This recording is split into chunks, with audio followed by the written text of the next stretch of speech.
The protagonist, Shuji, often thought about the fact that he didn't have a family name, just Shuji. He was never addressed by his real name. As a child, people referred to him as trash. As he grew older, they started calling him weed and then bastard. When he entered adulthood, they began calling him the venomous snake spear and the spear demon. Eventually, he rose to the top, defeating everyone in his path, earning the grand title of Spear King. Despite his achievements, the only clothes he wore were ragged workout clothes, and his daily meal consisted of just one ration of potatoes. But that was enough. The only place he could truly call home was the battlefield. On the battlefield, he fought with such recklessness that people grew terrified of him, calling him a literal demon. Whispers spread. Was he the rumored Spear King, the one who had come to claim their lives? One leader of the enemy forces shouted at his troops, demanding to know why they were all so afraid of just one enemy. He insisted that they would win the moment they killed him and ordered them to charge. They all rushed at Shuji, spears in hand,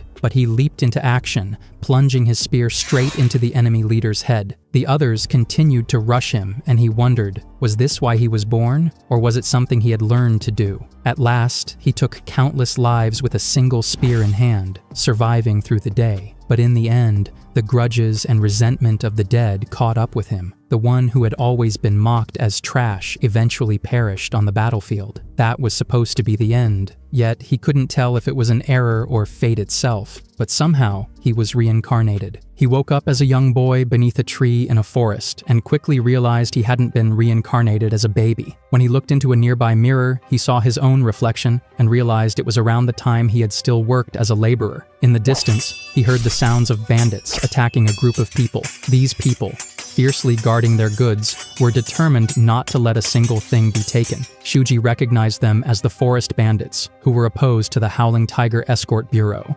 and as if by fate, Shuji had stepped right back onto a battlefield. One of the bandits approached from behind, smashing the mirror and demanding to know what Shuji was doing there. The bandit didn't think Shuji was the escort master but assumed he was just a laborer. Shuji thought to himself that these were nothing but scoundrels, cowards hiding in the forest to kill and rob.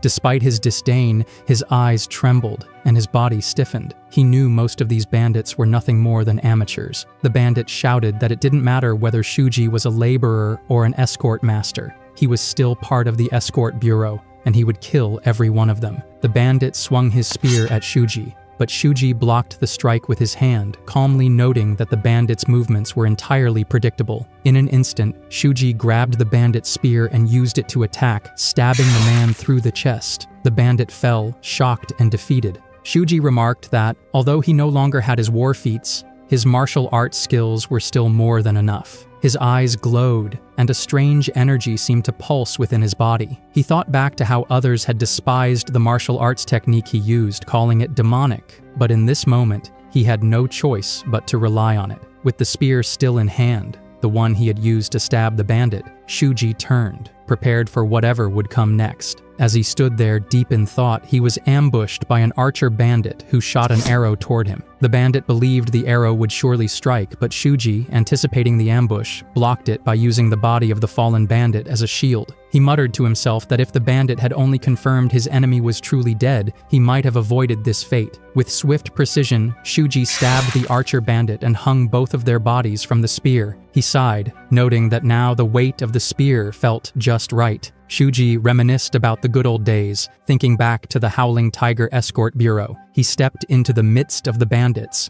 two of their comrades impaled on his spear, and his mere presence struck fear into their hearts. The leader of the forest bandits approached, demanding Shuji to stand still. Shuji smiled and replied that he was actually looking for the leader himself. The bandit leader growled, vowing to wipe that smile off Shuji's face. Without hesitation, he threw a weapon at Shuji, but it was easily dodged. Shuji glanced at the two dead bandits impaled on his spear, who, in their final moments, had acknowledged his strength. But that was all they had to offer. In one swift motion, Shuji cleaved the leader in half, saying calmly that it's what's called an attack. The remaining bandits stood in stunned silence, They couldn't believe their leader had been taken down with a single strike. To them, Shuji seemed like a monster. Shuji, feeling a strange lightness in his hand, wondered why his spear felt so different. Without a second thought, he drove the spear into the leader's neck, lifting the body high to terrify the remaining bandits.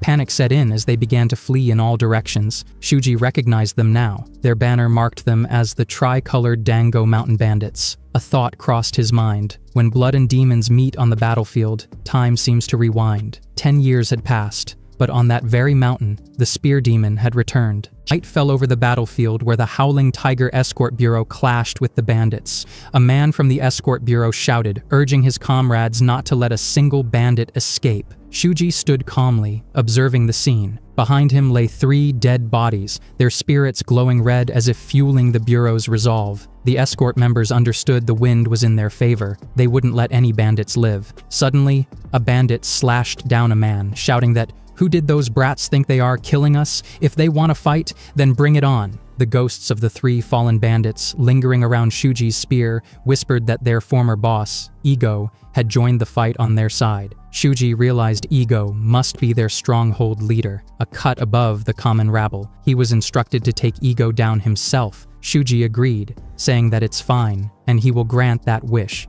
Ego will be devoured whole. Ego charged, slashing fiercely at the escort members, but Shuji calmly called his name. Angered and confused, Ego demanded to know who dared call him by his name. Without hesitation, Shuji slashed at Ego. The blow was unstoppable, forcing Ego to fall back, bewildered, wondering who Shuji really was. Holding the 3 corpses on his spear, Shuji approached Ego, who was shocked, and called Shuji a madman for hanging off a spear like that. The 3 spirits wondered why Ego was the only one left, and why he hadn't joined them already. Ego began crying, terrified, calling Shuji a demon and screaming for help. Enraged, a red aura flared behind Shuji as he slashed Ego down. He thought to himself that calling a name 3 times might just send a soul to the underworld. Shuji explained that when a name was called 3 times, the target was sent to the afterlife. It's been a while since he used that. His mind drifted back to his past life, when he was a young man struggling to climb a mountain. He struggled so much, feeling that because he was a rookie, all the tough scouting assignments were dumped on him. At one point, he took a rest. Frustrated with the military, he thought if only he joined the army properly, he wouldn't starve. But it felt no different from being a slave. Suddenly, red eyes opened behind him,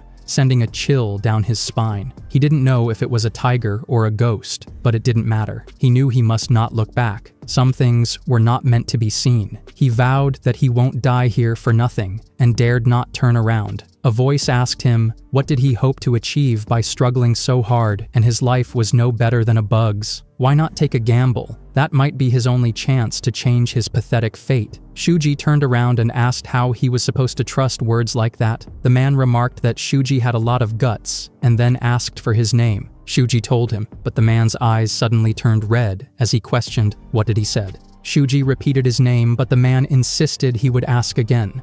Just as Shuji prepared to answer a 3rd time, the man grabbed his neck before he could speak.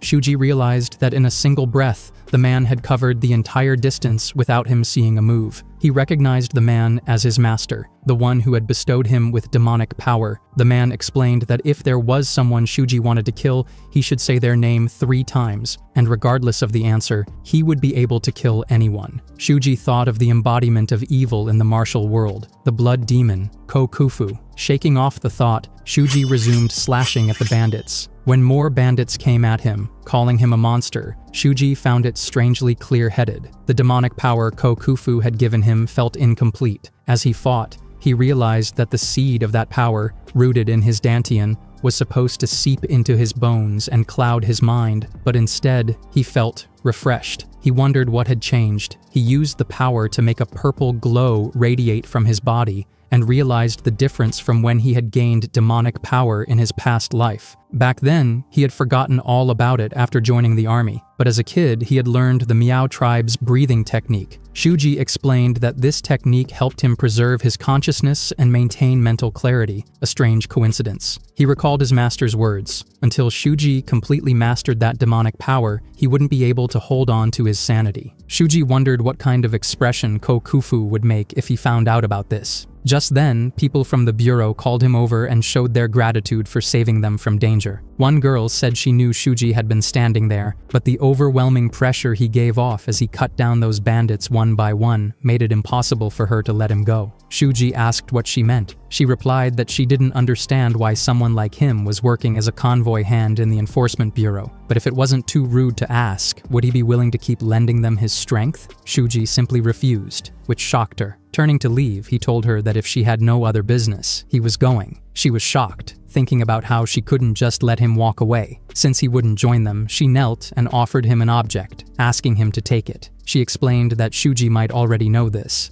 but the Tiger Pit sect ran the enforcement bureau. It was a prestigious sect based in Manhwa. If Shuji took that token to the Tiger Pit sect, he would be welcomed as an honored guest. She asked him to accept it as a sign of her sincerity. Shuji accepted the token, recalling that the Tiger Pit sect was known for their honest and upright operations, but within a few years they had vanished without a trace. As he took it, she thanked him and bowed, saying they would return to their transport duties for now, but once finished, they would come back to greet him again, and asked him to enjoy his stay in the meantime. Shuji also took a horse from there. The girl stopped him from taking one particular horse, saying its temperament was far too wild, so they decided to use it for hauling cargo instead. Shuji mounted the horse and headed out. A man remarked that the horse was somehow totally obedient now. They all just saw the horse pee and were surprised by it. The girl commented that at his age, Shuji had horseback skills as well. He was like a monster. A man from behind wondered if it could be love at first sight.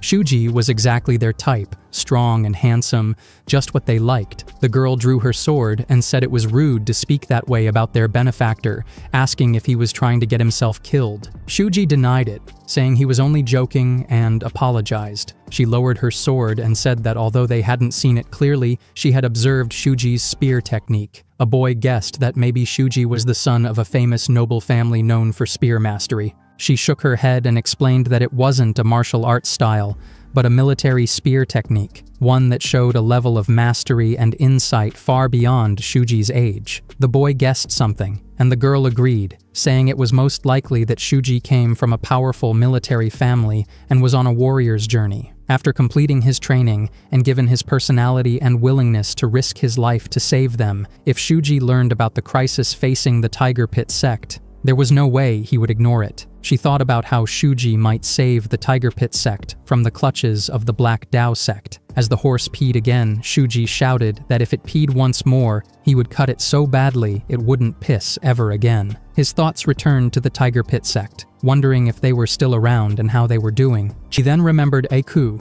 the one Shuji met after enlisting in the army and the only person with whom he had formed a bond in his past life. At the military rest area, a man kicked Shuji, wondering if he thought a rookie like him could eat without first offering tribute. Shuji replied that it was the first time he had heard of such a rule. The man explained that new recruits were supposed to offer their dinner to their seniors, and unless they wanted a beating, they should remember that well. Others laughed at that moment. Just then, Aiku arrived carrying a potato and called the order ridiculous. He said that since Shuji had just arrived, he was the newest person. So why wouldn't they take his ration as well? The man grew angry, saying that Aiku really had some nerve and that he would smash the rotten face off him. Aiku threw the potato, hitting the man's face, and told him to just use it to fill his stomach if he still had any teeth left. Then, Aiku punched him several times. The man's face was badly injured, and Aiku told him it seemed like he hadn't had enough potatoes yet, daring him to come back if he wanted more, promising to knock out every last one of his teeth. Others then left, and Shuji told Aiku that he shouldn't have interfered. Aiku threw the half-eaten potato toward Shuji and replied that if Shuji wanted to eat, he'd better eat it. Aiku introduced himself as Shuji's direct senior. Shuji felt that Aiku was not just a comrade, but like a sworn brother. Aiku then asked Shuji for his name. Shuji told him,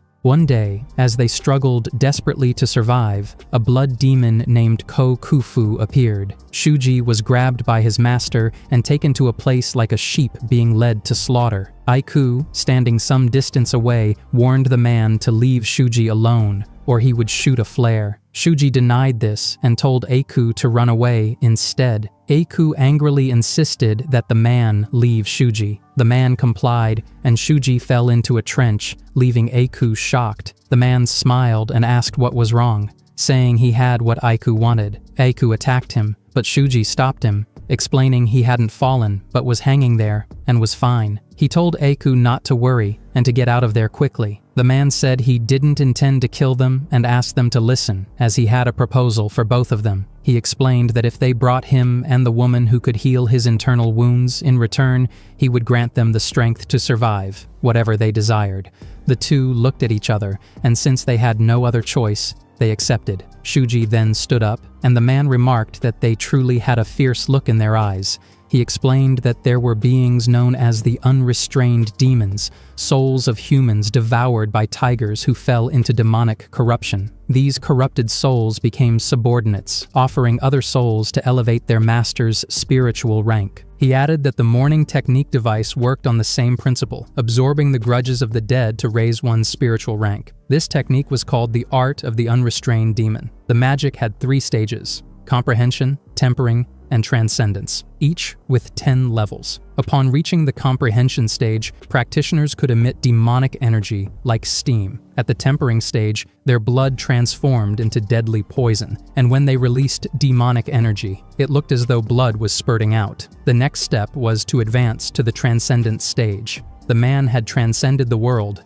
ascending 4 levels within that stage. In doing so, concepts like good, evil, and even the demonic lost all meaning to him. He thus engraved his teachings into their hearts, to go to the battlefield and slaughter without end. That was how they would gain the power to change their destiny. Both Shuji and Aku progressed as he instructed, though they were constantly surrounded by countless enemies. Yet they held so much confidence that they would survive no matter what. They remembered the man's words. It would be their final deal. The herb they needed to fetch was the 100-year snow ginseng. But could they accomplish this? Shuji agreed at once, but Aku asked them to wait. He explained that the 100-year snow ginseng was beyond their current capabilities. Before attempting to obtain it, could the man help them open their Ren and Du meridians? If the man could use the herb they already had to open those meridians, they would then only need to find the final ingredient. Any missing herbs could be gathered and replenished later. The man agreed, and Aku told Shuji to go first. Shuji was surprised and hesitant, but Aku urged him to just listen and open his meridians first. While Shuji did so, Aku would gather more herbs,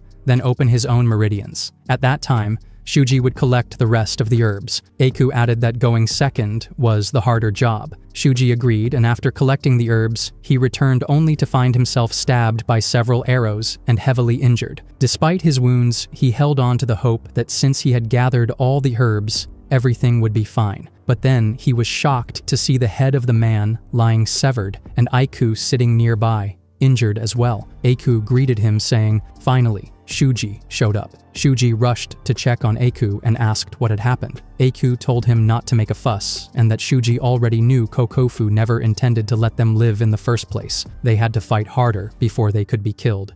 Shuji asked if that was why Aku hadn't gone first, and had let Shuji go instead. Aku explained that all his meridian points had been destroyed, his demonic energy completely gone, and that Kokufu had planned a mutual kill from the start. As Shuji began to cry, Aku told him not to. Killing a half-dead old man was nothing. Then he asked if Shuji knew why he had let him live.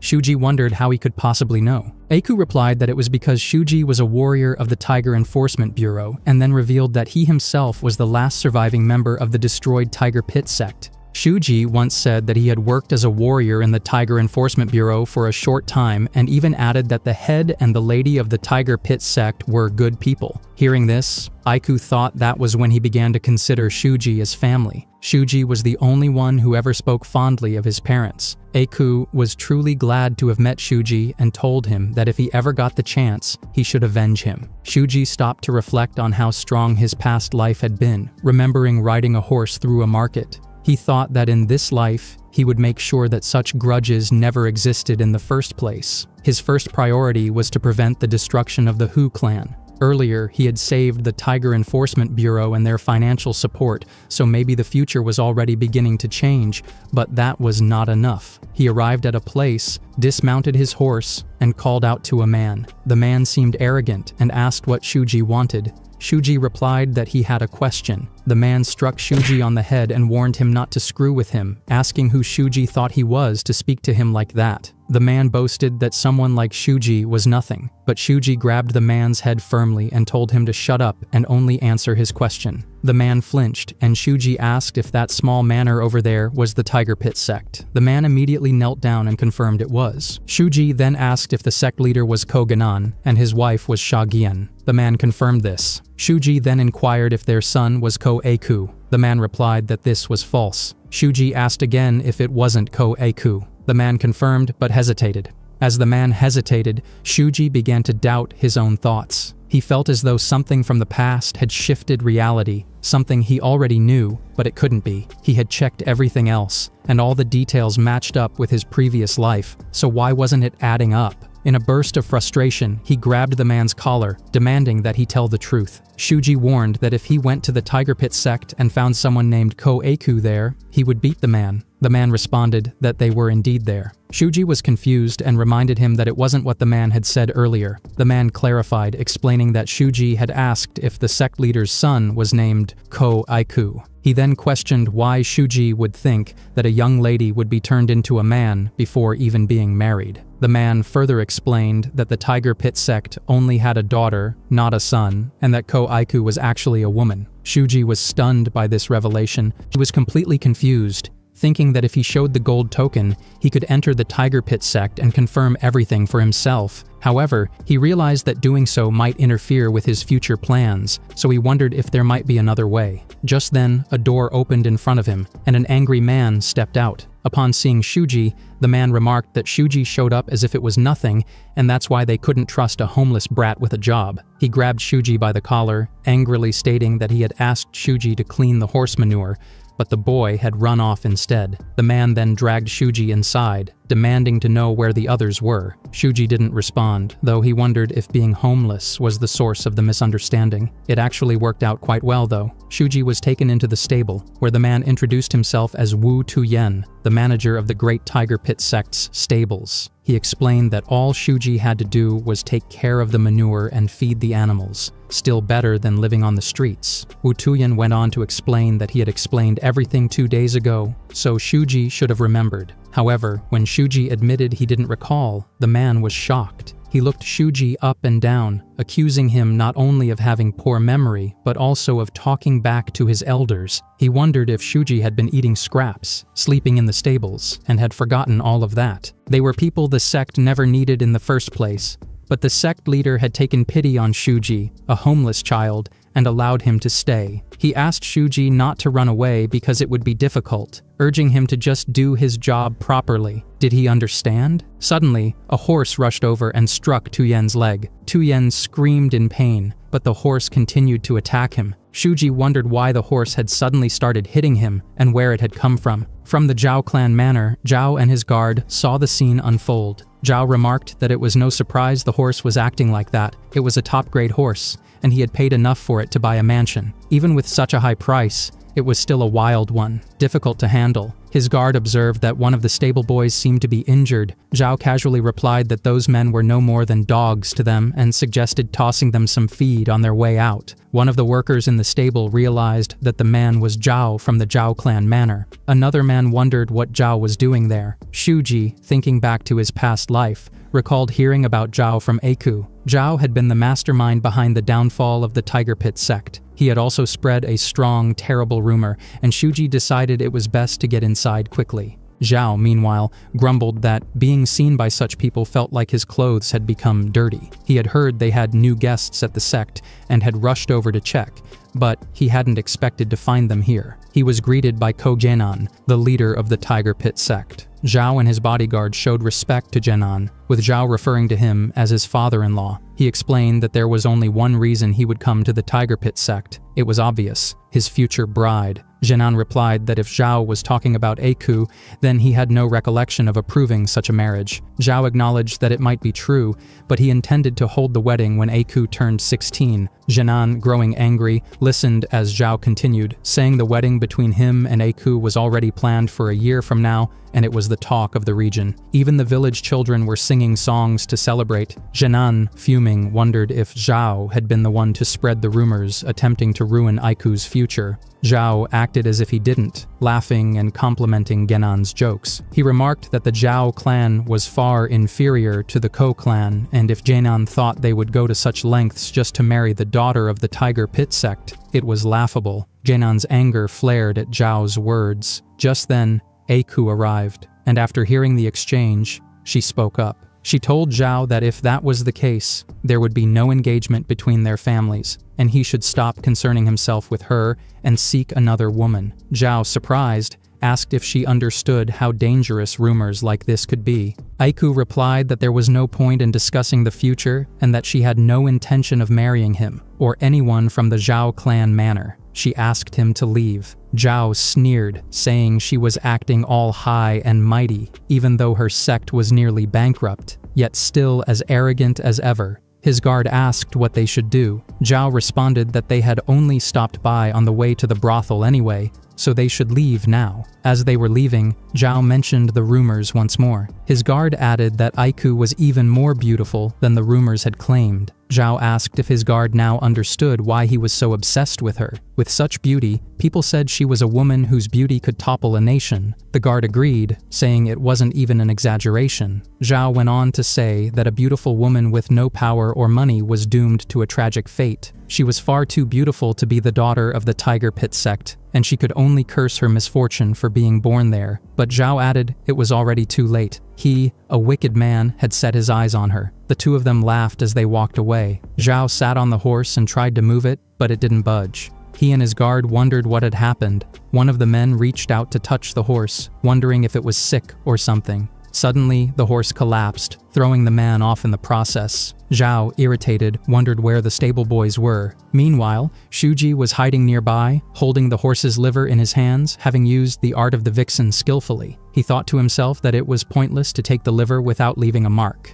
They would never know why the horse had died. But it was all Zhao's fault. He was the real cause of everything. Aku had once told him that the downfall of the Tiger Pit sect had been a result of a power struggle with the Zhao clan manor. Yet Zhao had been pulling the strings from the shadows. Shuji realized that if Aku had known this, it was exactly why she had seen her own beauty as a curse. Furious, Shuji crushed the liver with a punch and thought to himself that now he understood why Aku had burned her own face with fire. There was no need to avenge her anymore. He rushed off, determined to take action from that moment forward. That night, in the Anhui province, Naimatsu prefecture, Shuji was walking outside when he overheard people inside preparing for dinner. As one man got drunk, his wife grew angry and demanded that he leave. The man, intoxicated, shouted back at her, questioning how she dare speak to him like that. Shuji arrived in front of a shop that sold farming tools. It had been a while since he had been there. He entered, and a man sitting inside and drinking asked who Shuji was. As Shuji introduced himself, the man casually replied that he didn't know anyone by that name. The man, who had one leg cut off, mentioned that he was already retired and told Shuji to go somewhere else. Shuji, undeterred, sat down and said he knew who the man was. He then asked the man to make him a hammer. The man, still drinking, asked if Shuji was serious. Shuji replied, specifying that he wanted the hammer to be 17 sun long, 4 sun in circumference, with a spherical head, and the weight should be under 10 jin. The man stopped drinking, and growing more serious, said that with such a design, Shuji wouldn't be able to drive a nail. Shuji calmly responded that he wasn't using the hammer to drive nails. The man, curious, asked if there was anything else. Shuji then requested 2 additional items, each 18.5 sun long, made with crocodile leather, and wanted them to be properly forged weapons, heavy and durable. The man asked if Shuji wanted a sword, spear, or axe. Shuji responded, saying he wanted a spear. The man, now fully focused, grabbed a stick and struck Shuji's side, showing him the best weapon he could provide. He explained that it would take a day to sharpen the blade. Shuji nodded and said that was fine. Then he asked if the man had any small, sharp weapons. The man agreed and with a grunt, hit the box Shuji was sitting on. The box opened to reveal iron thorn spikes. Shuji decided to take them all. The man calmly asked where he should deliver all the items, but Shuji replied that he would come to pick them up himself. The man finally remarked that Shuji seemed all fired up, but all that gear would cost him. Shuji simply asked the man to tell him the price. The man fell silent for a moment, then said that 3 days ago his daughter died, so was there any way to bring her back? His hands trembled as they rested on Shuji's shoulders. When Shuji didn't respond, the man withdrew, telling him that Shuji reeked of blood, and for a moment, he had thought Shuji was a ghost, but the man realized he was wrong. He then asked if Shuji would kill the one who had killed his daughter, right there in his place. Shuji stood up and asked who had killed his daughter. The man mentioned the Black Dao sect. Shuji, without hesitation, agreed and began to turn to leave. The man added that there were 4 of them in the sect, known as the Black Dao sect, and urged Shuji to hear him out. Shuji, filled with rage, interrupted, saying there was no need to even hear the name of his enemy. He declared that all of them would die at his hands.